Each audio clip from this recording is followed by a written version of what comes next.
fixing that corrupt system.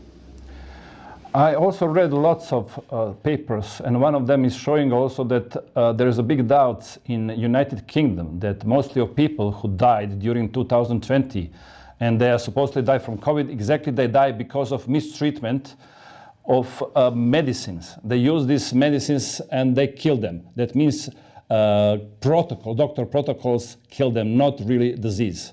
That is the similar like this case. Yeah, we're making a movie about that right now called Bad Medicine. We've been on this movie for 3 years, and the Grace Shara case is going to be the finale of the movie. And it's true, and this is a hard one for people to grasp.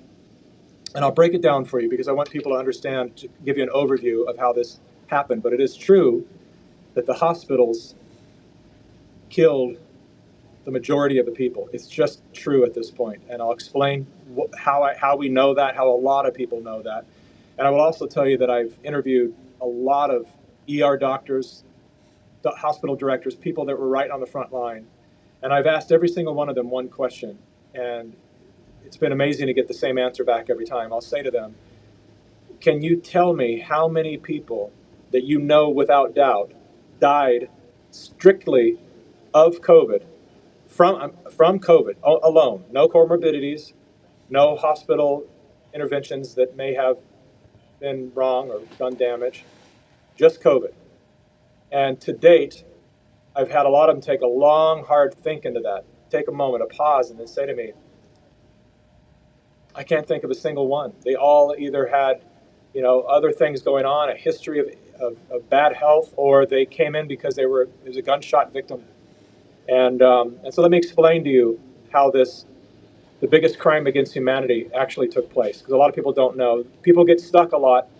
And early on, when people were doubting me and the press was smearing me all over the world as a crazy conspiracy theorist, the one thing that would, even those who knew something was wrong, there was a lot of people who got a hold of me, high-level doctors who said, listen, something is definitely wrong. We're seeing, these protocols of staying indoors when we think everyone should be outdoors in vitamin D in the sunshine. Why are they closing the health food stores? There's things that don't make sense here. There's definitely something wrong with the situation, but here's the thing that we can't agree with you on. Are you suggesting to me that every hospital and every doctor is in on this scam? And I said, no. That's not how it works.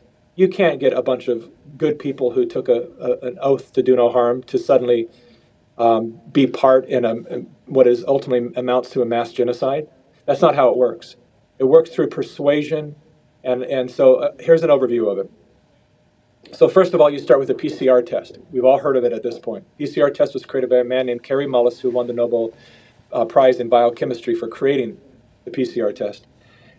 He was very vocal in telling people for years not to ever use his invention to detect anything like a virus, because he said, I did not make it for that. And the problem, he said, is that every body contains everything in it at a microscopic level. So if you look deep enough in just about every body, you'll find cancer cells. They're dormant, they're not harmful, but they're in there. And he said, if you look deep enough in every body, you'll find SARS-CoV-2, you'll find COVID, you'll find all of it within our body. We have plastics and toxins, and everything is in our cells. And he said, and the problem with the PCR test is it'll go if you keep cycling it, and it will ultimately find COVID in everyone. So he said, you'll end up with false positives, and that's the problem. Well, lo and behold, Carrie Mullis suspiciously died just about a year before the pandemic was announced, which is concerning. And a lot of people are looking into that now, because he would have been very vocal. He was a surfer in Southern California, had a loud mouth, and he hated Anthony Fauci. He warned the world for 20 years that Anthony Fauci was a bad guy. And so had Anthony Fauci come out to say he's using the PCR test, Carrie Mullis would have shut it down. So it's very suspicious that the man died, shortly. I think it was even less than a year, maybe 7 months, something like that, if my memory serves me. And so what would happen is, they would cycle these people. They'd come in first of all, the media hyped up that we're going to be just overloaded with, the hospitals are going to be overloaded with COVID patients. And for a short period, they were. But what that turned out to be was people panicking, because as soon as the seasonal cold or flu came on, they thought, I'm going to die. And they all rushed to the hospital where they normally would have just stayed home and rested. And so the hospitals were overflowing for a moment, but then people kind of realized that, okay, this is what's going on. I'm fine. I just have a cold, sniffles, whatever it is. And then suddenly all the COVID patients weren't showing up. Now these hospitals, in a lot of cases, had invested their annual salaries into leasing very expensive ventilator machines, furbishing entire floors of their hospitals to ICU, COVID units, or maybe even some did it in parking garages. And so a big cost because they were ready to help the masses of people. And then when the people didn't show up, now the hospitals are stuck in a very challenging position because they're thinking, well, we just spent our annual budget. Now all these nurses, and we're going to go bankrupt, and everyone's going to be out of work here. What do we do? Well, then the CDC sends out a memo to the hospital saying, ultimately, without it being this clear, they said, here's a way to make your money back. If you just declare a patient COVID, then you get this amount of money, somewhere between $20,000 and $30,000. If you put them on remdesivir, you get another $17,000, whatever the actual number is. If you put them on a ventilator, you get another $36,000. And so they give them incentive. So now what was happening is these hospital directors who are business people are stuck in a situation of thinking, okay, either we go bankrupt, I lose my job, and everyone loses their job.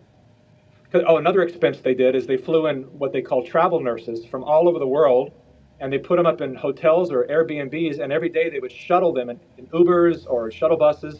So it was a big expense. And so they're thinking, either we're going to go under, we're going to go bankrupt, or I take this offer here and I tell all the doctors, go ahead now, if somebody comes in and they were hit by a bus and they're going to die, go ahead and run a PCR test until, that's the other thing, the CDC said cycle it up to 40 cycles. It should never go over 27 cycles, because that's 40 cycles, you're going to find COVID in everybody. And so the CDC gave instructions to the doctors, no, go ahead, cycle it to 40. And so now the guy gets hit by the bus, they cycle it, and they go, oh, yes, COVID, of course. And so let's go ahead and inject him with remdesivir. Let's put him on a ventilator. Let's get as much money out of this dying person as we can so we can save our hospital.